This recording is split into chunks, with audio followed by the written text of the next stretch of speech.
Assalamualaikum warahmatullahi wabarakatuh. Saya Rayhanatul Husnayain dari kelompok 2 akan sedikit menjelaskan tentang pathway diare. Sebelumnya, apa sih diare itu? Diare adalah ketika konsistensi tinja menjadi lebih cair ataupun lembek. Macam-macam diare berdasarkan jangka waktu. Yang pertama, diare akut, yang kedua diare kronis. Selanjutnya berdasarkan penyebab. Penyebab diare bisa disebabkan oleh beberapa faktor. Yang pertama, infeksi, yang kedua intoleransi makanan, yang ketiga radang usus. Sekarang kita lanjut tentang penjelasan pathway. Apa sih pathway itu? Pathway adalah alur mekanisme suatu penyakit hingga muncul diagnosa, mulai dari etiologi, patofisiologi sampai berakhir diagnosa.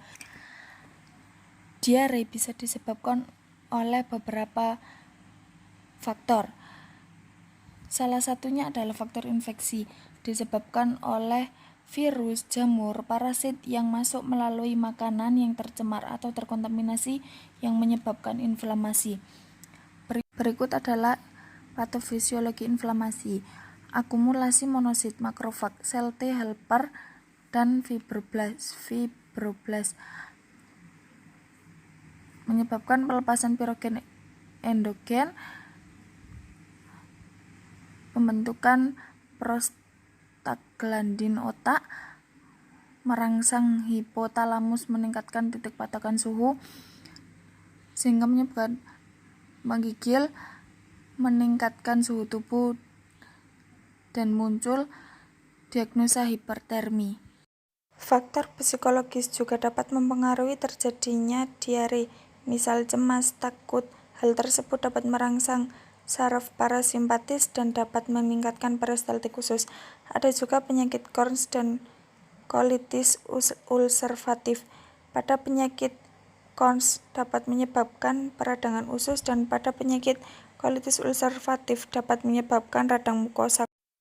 Diare dapat menimbulkan efek yang bermacam-macam. Yang pertama, jika frekuensi BAB meningkat, dapat menyebabkan kehilangan cairan dan elektrolit hingga dapat menyebabkan kekurangan volume cairan. Yang kedua, menurunnya kesempatan usus menyerap makanan sehingga nutrisi tidak terserap dengan baik sehingga mengakibatkan malnutrisi dan berakhir keletihan sehingga muncul diagnosa intoleransi aktivitas. 3. Pergerakan usus secara berlebihan menyebabkan ketidaknyamanan abdomen sehingga muncul diagnosa gangguan rasa nyaman. Pada frekuensi BAB yang meningkat dapat menyebabkan iritasi kulit sekitar parietal sehingga muncul diagnosa kerusakan integritas kulit.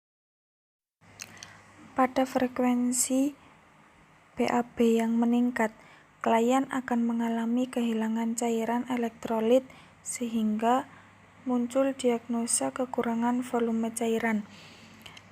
Pada kerusakan integritas kulit juga, diare juga merangsang reseptor nyeri yang dihasilkan oleh serabut tipe A, B, serabut tipe C pada medula spinalis yang dirangsang ke otak untuk persepsi nyeri sehingga timbul diagnosa nyeri.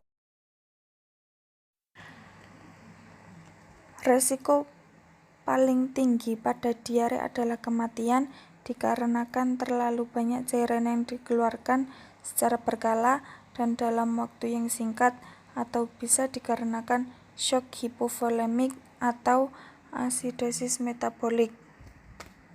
Berikut penjelasan sedikit tentang pathway diare. Jika ada salah kata, saya mohon maaf yang sebesar-besarnya. Wassalamualaikum warahmatullahi wabarakatuh.